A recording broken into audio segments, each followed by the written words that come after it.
They sold her for a mule and left her standing in the cold Wyoming dust, a girl no one wanted beneath a sky that had forgotten mercy.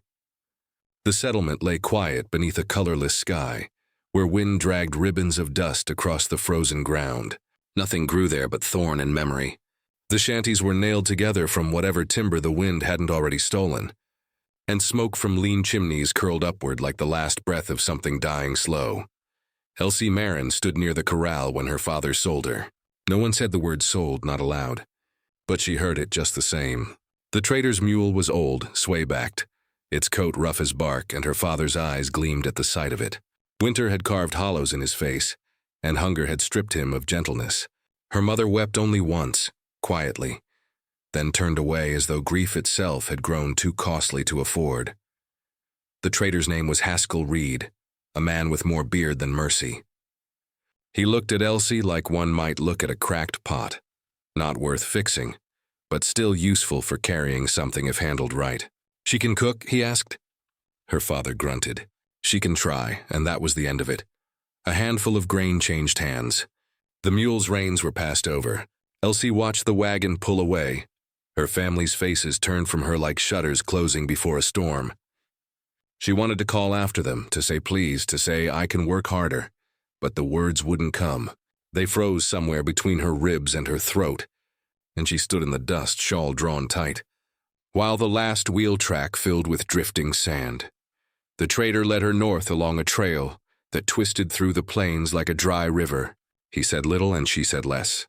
The air was sharp, stinging with snow yet to fall. Each night she built the fire, cooked what little there was, and curled beneath a wool blanket that smelled of horses and smoke. Days blurred, gray into gray, until the storm came. It began with a whisper, a thin moan through the grass, and before she could draw breath, the world was swallowed in white. The wind howled with a voice like judgment, tearing at her clothes, pushing needles of ice into her eyes. Haskell shouted something, but she couldn't hear. The mules panicked. The cart toppled. She fell into the snow, rolling down some unseen slope. By the time she stopped, the world had disappeared. She called out until her voice cracked, but only the storm answered. Hours passed, or minutes. Time meant nothing when the cold pressed in from all sides. She crawled toward a dark shape in the snow. A fallen branch or beast, but it moved, rose, and became a man.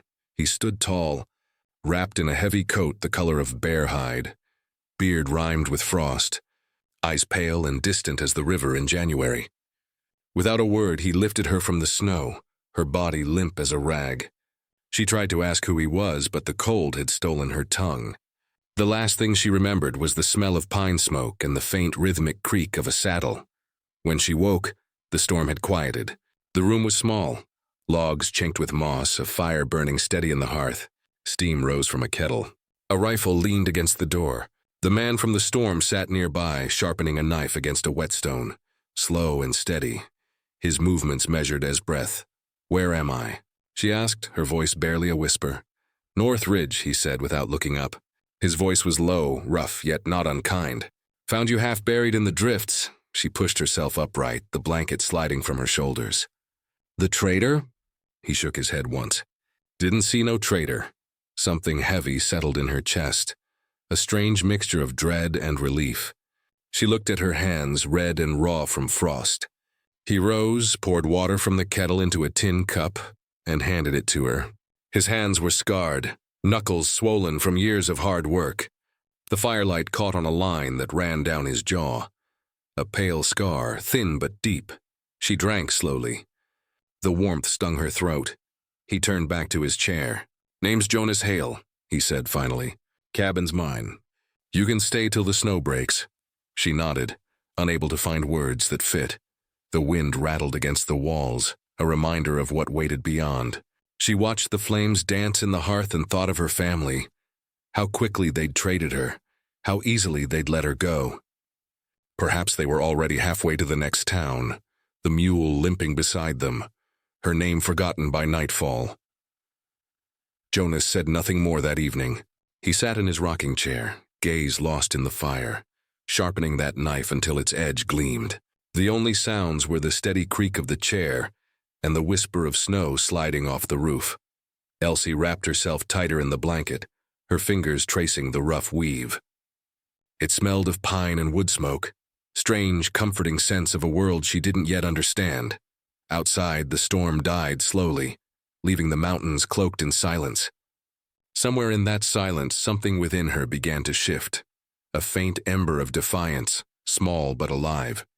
She did not yet know that survival was not the same as kindness, nor that this mountain man who spoke little and asked for nothing would soon teach her the difference. For now, she closed her eyes and let the firelight paint her dreams, orange and trembling, like hope too fragile to name, emotional tone, cold abandonment, quiet disbelief, and the beginning of reluctant survival. Realization: survival is not kindness but indifference. She does not yet know the difference between the two. Jonas Hale lived on the side of the mountain as if the world had long ago forgotten him, and he'd returned the favor. His cabin stood against a cliff of granite and pine, its roof patched with bark and tar, its walls weathered to the color of smoke. From the porch one could see the valley unroll in every direction, frozen streams like ribbons of glass, the sky vast and pale as unpolished silver. He rose before dawn, always. The scrape of his boots on the floorboards, the rattle of kindling, the steady breath of the fire coming to life. These became the clock by which Elsie learned to measure her mornings. At first they spoke little. Jonas asked no questions and Elsie gave no answers. She watched him move about the cabin, his shoulders broad, his steps sure but unhurried. He handled every task as though it mattered. Even the smallest thing, cleaning a rifle, mending a strap, boiling coffee until its scent filled the room like dark rain. He was a man carved by solitude. Every motion deliberate, every silence earned. When he looked at her, it was never long, but never unkind either, as though he knew the weight of being seen could sometimes break a person. Elsie tried to make herself useful. She folded the wool blankets, fetched water from the creek, swept the hearth though her hands still shook from the cold. The first time she offered to split wood, he studied her for a long moment, then set the axe upright in the snow beside the chopping block. "Best way to learn," he said simply, and walked away. Her first swing glanced off the log and sent her stumbling. The second barely bit the wood, but by the fifth she found the rhythm. Swing, crack, breath, reset. She worked until her arms trembled and her breath came in white clouds. When she finally returned inside, Jonas only nodded toward the neat stack of kindling by the door. That nod meant more than praise ever could. The days passed in a slow, wordless pattern. Jonas hunted, trapped, repaired his snares. Elsie dried herbs she found near the stream, stitched worn shirts, learned the patience of waiting for stew to thicken. Each night, they sat across from one another, the fire between them, its light moving like a living thing across their faces. Sometimes she watched him in the flicker, wondering what story hid behind that scar along his jaw. Sometimes she thought he must have been born in silence itself. Once, when she dropped a tin cup and it clattered across the floor, she braced for the anger she had learned to expect from men. But Jonas only picked it up, set it gently on the table and said, "Try again." That was all. There was something in the way he said it. Not softness exactly, but a space left open. A place where she might belong if she dared. Outside, snow fell in quiet sheets, muting the world. The forest grew still. Sometimes a coyote cried in the distance, thin and lonely as a memory. The fire crackled, the wind moaned through the chimney, and Elsie felt the strange calm that came when there was nothing left to fear, except the next breath. She learned the rhythm of his silences, how they were not cold, but careful. The world had taught both of them to be wary of words. They spoke through gesture instead, the placing of a mug, the sharing of a blanket near the fire, the passing of a knife handle first. One evening, when she burned her hand reaching for the kettle, Jonas caught her wrist, quick and sure. His hand was calloused, warm from the fire. He guided her hand to a bowl of cold water without a word.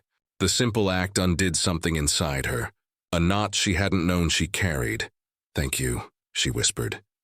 He only nodded, then poured himself coffee and sat back in his rocking chair. The chair creaked softly, keeping time with the fire's hiss. Elsie watched the sparks rise and die against the chimney stone. The world outside was wide and cruel, but here, in this cabin of wood and smoke and silence, something was changing. Not fast, but steady as snow gathering on the eaves. Jonas never told her she was safe. He didn't need to. Safety was in the small, unspoken things. The sound of an axe splitting wood outside, the smell of stew simmering slow, the sight of her mittens drying by the hearth. Sometimes mercy isn't spoken aloud. It's simply the space someone gives you to try again. And in that space, beneath the weight of the mountains, Elsie began to believe that perhaps she could. Emotional tone. Sparse, quiet tension between two solitary souls learning the language of silence. Realization. Sometimes mercy is not spoken aloud. It is simply the space someone gives you to try again. By late January, the mountains had swallowed the world whole. Snow rose in silent walls against the cabin, muting every sound except the groan of timbers and the wind's long cry through the pines. The days grew shorter, and even light seemed reluctant to linger. Jonas trapped less as the cold deepened. The lines he ran in the valley froze over, his snares buried beneath drifts too high to reach. He came home each evening with his beard glazed white, and his shoulders stooped from the weight of snow and silence. Inside, the fire never slept. Elsie kept it alive through the long hours, feeding it scraps of pine, whispering to it as though it might answer. She had grown used to the rhythm of the mountain, the hush, the waiting, the heartbeat of the place. Yet this winter felt endless, as if time itself had stopped breathing. The two of them spoke little now. There were no quarrels, only quiet, the kind that settled between people who had both known loss and didn't need to name it. Jonas would sit in his rocking chair with a mug of coffee gone cold, staring at the flames as if they were telling him something he couldn't quite remember. Sometimes she caught him tracing the scar along his jaw, eyes unfocused, lost to some memory that lived in the crackle of the fire. One evening, while mending a torn shirt, Elsie noticed the cedar chest at the foot of his bed, a sturdy old thing, lid worn smooth by time. She had never seen him open it. Curiosity itched at her fingers. When Jonas went out to check the traps near the ridge, she lifted the lid. The scent of cedar and something older drifted out. Dust, lavender, and faint smoke.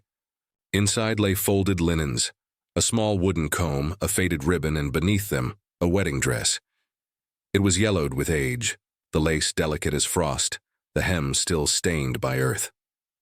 She lifted it gently, and for a moment, it seemed to breathe, fabric whispering like the ghost of a memory. When Jonas returned, she was still sitting there. The dress spread across her knees like snow. He stopped in the doorway, the cold clinging to him.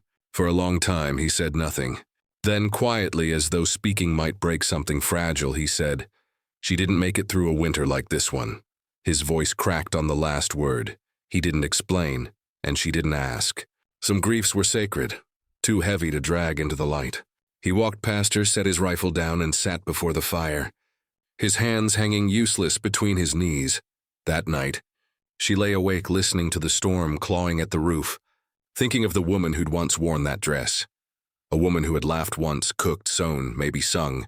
A woman who had shared this cabin, this same fire, this same man before the silence took him. Days passed. Jonas grew quieter still, as if the memory had reached down through the years to grip him by the throat.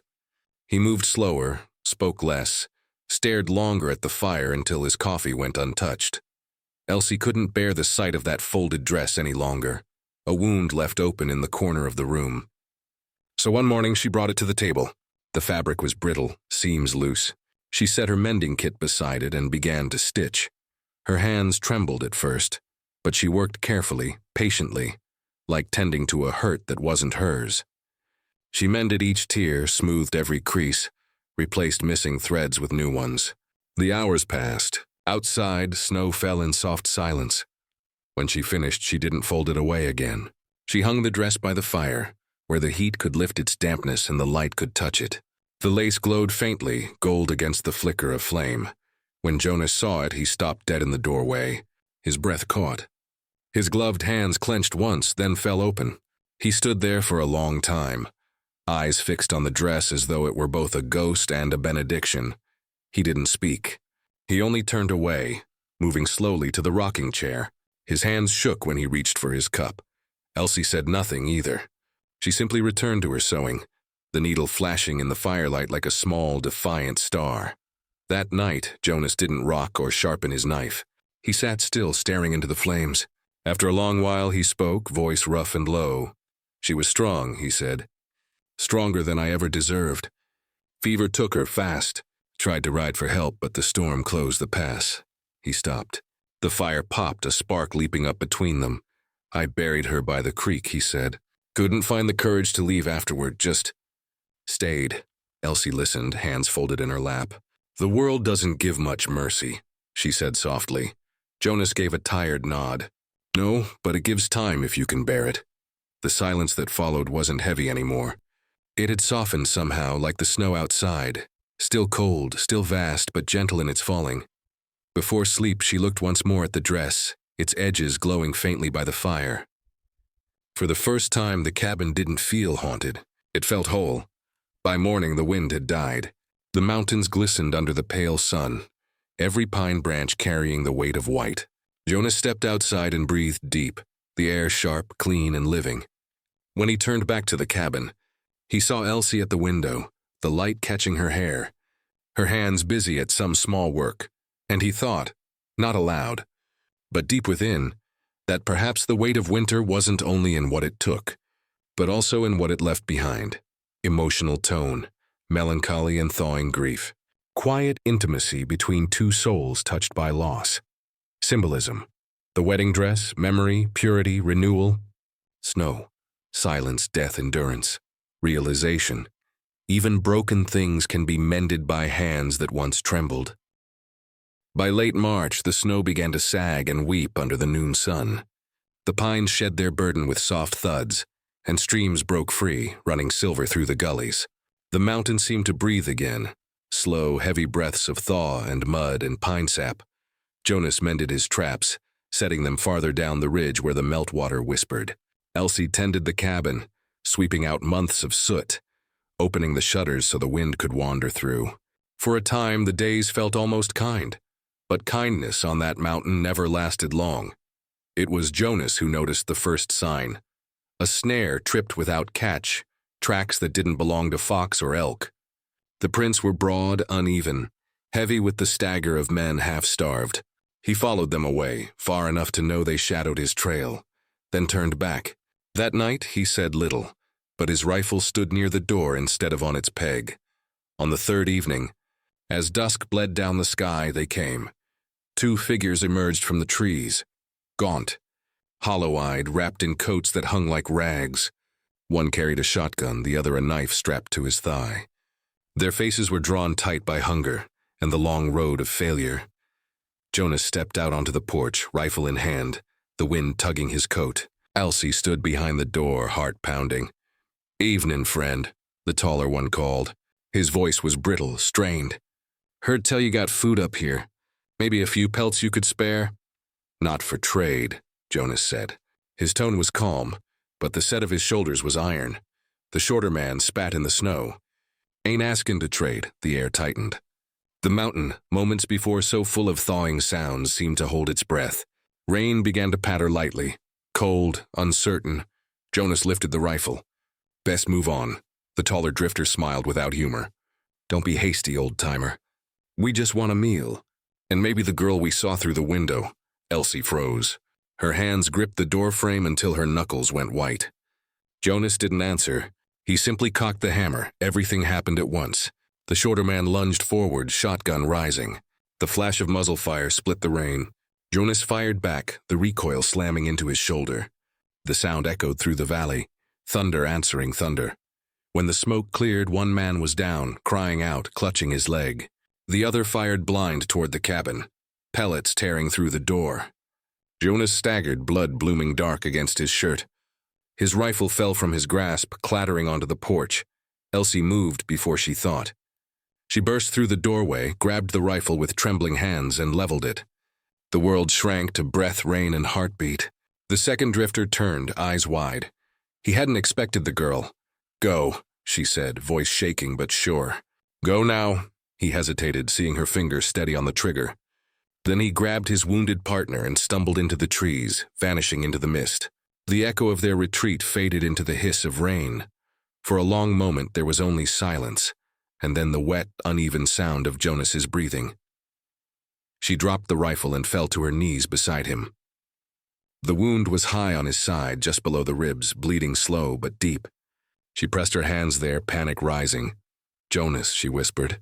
"Stay with me." He grimaced, eyes half closed. "Ain't going anywhere." Inside, the fire had burned low. She dragged him in, her small frame straining with effort, every inch leaving a smear of blood across the floorboards. She stoked the fire, boiled water, tore strips from her own shawl. Her hands moved without thought, grinding dried yarrow leaves into paste, packing the wound, pressing hard until his groans quieted.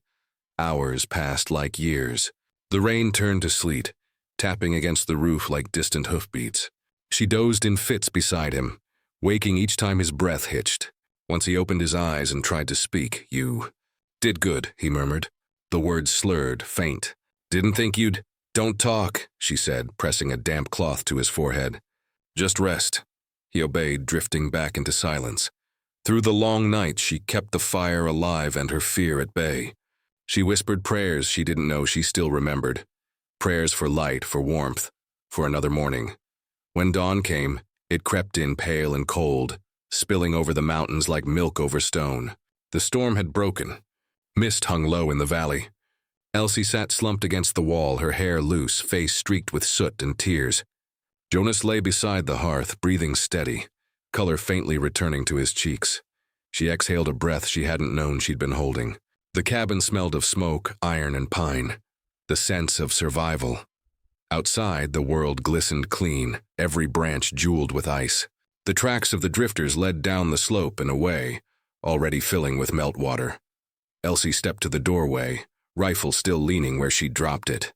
She touched the stock lightly, not with pride, but with something quieter, understanding. All her life she had been told she was too small, too weak, too easily broken. Yet here she stood, alive in a world that had tried again and again to prove otherwise.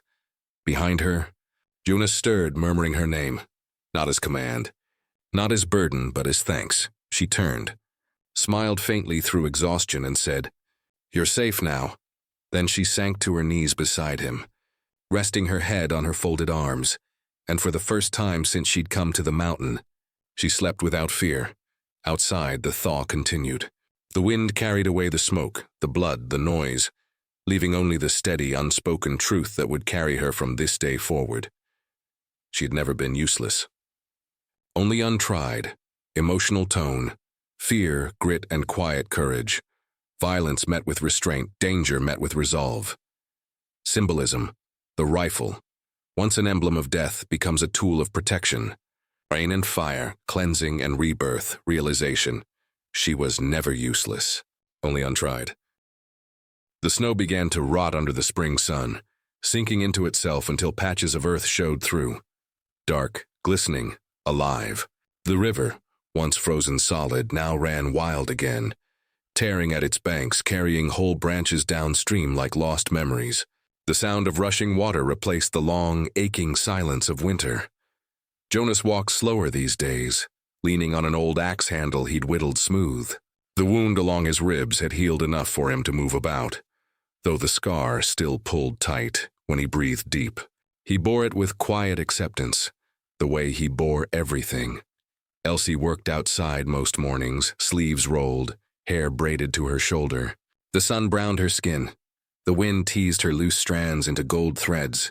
She dug into the softening earth with her bare hands, planting early seeds in a patch behind the cabin. Onions, maybe beans if the frost stayed gone. When she stood and stretched, her eyes found Jonas watching her from the porch, a faint smile hidden in his beard. The world had softened. The same mountains that once seemed to cage them now gleamed gentle and blue in the distance. Birds had returned, their songs scattered through the pines. Even the cabin smelled different. Less of smoke and fear, more of sap, soil, and coffee. They spoke little still, but their silences had changed. Where once there had been hollowness, now there was ease. The pauses between them no longer weighed heavy. they breathed in them, as if speech itself might bruise the peace they'd earned. Sometimes she sang while she worked, low and tuneless, the kind of song that wandered like the wind. Jonas would listen without saying a word. Once, when she stopped mid-verse, embarrassed to have been heard, he said softly, "Don't quit on my account." She smiled, and the sound returned as quiet, warm, almost like sunlight made into a voice. When his strength came back, Jonas took to carving again. He would sit out on the porch, a block of pine in one hand, his knife glinting slow in the other. Shavings curled down onto the boards like pale petals. The smell of the wood filled the air, clean, sweet, alive. He never told her what he was making. She didn't ask. She had learned by now that some things revealed themselves only when they were ready. The days stretched longer. Each evening they shared supper by the fire. Dried meat, stew thick with roots and herbs she'd gathered from the thawing woods. Sometimes after eating he would tell her small things. How the ridge caught fire one summer years ago. How he'd once kept a dog named Timber. How the stars seemed nearer in winter. His voice, slow and thoughtful, had grown softer since the storm and the wound. As if, for the first time in years, he'd remembered how to speak without pain. One afternoon, as the sun began to slip behind the western peaks, Jonas came to her where she worked by the riverbank. He held something in his hand. "I made this," he said almost gruffly, as though the words were hard to shape. She wiped her hands on her apron and looked. It was a small wooden comb, simple, unpainted, its teeth even, its surface smoothed by care. Along the top edge, faintly carved, were the shapes of pine needles and a single star. Elsie took it with both hands, her breath catching. "It's beautiful," she whispered. Jonas shrugged, gaze fixed on the horizon. "Just a thing to keep the hair from your eyes." But they both knew it was more than that. The wood held the patience of recovery, the gratitude of silence shared, the quiet bridge between two lives that had once run separate. For a long time, they said nothing. The sun bled red and gold across the sky, spilling over the thawing snowfields until the whole world seemed to burn with light. The river murmured beside them, carrying away the last of the ice. Elsie turned the comb in her hands, the wood warm from his touch. Then she looked at him and smiled, not with girlish sweetness, but with something deeper, steadier, born of survival and understanding. He met her eyes just for a heartbeat and nodded. No words passed between them. None were needed. The world around them exhaled, the wind brushing the trees, the mountain creeks laughing again, the first wildflowers daring to bloom through the slush. The silence between them, once empty, now hummed with life. When the sun dipped low, they stood side by side at the edge of the field, watching the light fade from gold to blue. The last rays touched the comb in her hand, and it shone like amber. Jonas broke the silence at last. "Never thought I'd see another spring worth remembering." Elsie turned toward him, her voice soft but certain. "Then remember this one." He smiled, the kind that reached his eyes. And for the first time since before the storms, maybe for the first time in his life, Jonas Hale felt the world turn toward mercy. Emotional tone, warmth, renewal, and quiet affection. The air of long healing and simple grace. Symbolism. The comb, handmade care, renewal, permanence. The thaw, emotional and physical release from grief and cold. Realization. In the right company, even silence can heal. By midsummer, the mountains had shed their last patches of snow. The slopes rolled green with grass and wildflowers, the air alive with the hum of bees and the slow, warm breath of wind. The river, once a roaring torrent of meltwater, now moved steady and sure, its voice low and contented. The world had changed color, from white to gold, from silence to song. Jonas and Elsie walked the old trail together one morning, the same path that had once carried her into despair. The sky was wide and unclouded, the kind of blue that could make a soul forget winter ever happened. The trail twisted between tall pines, down toward the valley where the wagon ruts still scored the earth. It had been months since that night of gunfire and fear. The cabin was repaired now, its roof patched, its walls lined with dried herbs and bundles of pelts. A small garden grew strong behind it, green shoots, wild onions, sunflowers turning their faces toward the sky. It was no longer a place of ghosts, but of living things. Jonas walked with his usual quiet, the axe handle still serving as his cane. The limp was less pronounced now, but he kept it anyway, a reminder, perhaps, that some wounds were meant to slow a man down, to make him notice life as it passed. When they reached the ridge, the land opened wide before them. The road stretched south, thin and dusty, winding toward the horizon. A wagon creaked along it, 2 traders, their mules stepping slow, their canvas cover rippling like a sail in the wind. The men waved as they passed, the kind of wordless greeting shared between strangers who'd seen too much of the same world. Jonas turned to her then, his face calm beneath the weathered lines. "They're heading for town," he said. "You could go with them, if you wanted." The words hung there, soft but heavy, like the stillness before a storm. He looked at her the way a man might look at sunlight through trees, as though afraid it might vanish if he blinked. Elsie stood silent for a long time. The road pulled at her eyes, that thin ribbon of freedom winding away through open country. She could almost smell the dust, hear the shouts from markets, the laughter of women in cotton dresses, the sound of church bells carried by wind. For the first time in her life, the world seemed wide enough for her to choose her own direction. But when she turned, she saw the mountains, the cabin half hidden among the pines, the thin curl of smoke rising from the chimney. The place where winter had almost killed her, and where she had learned, piece by trembling piece, how to live again.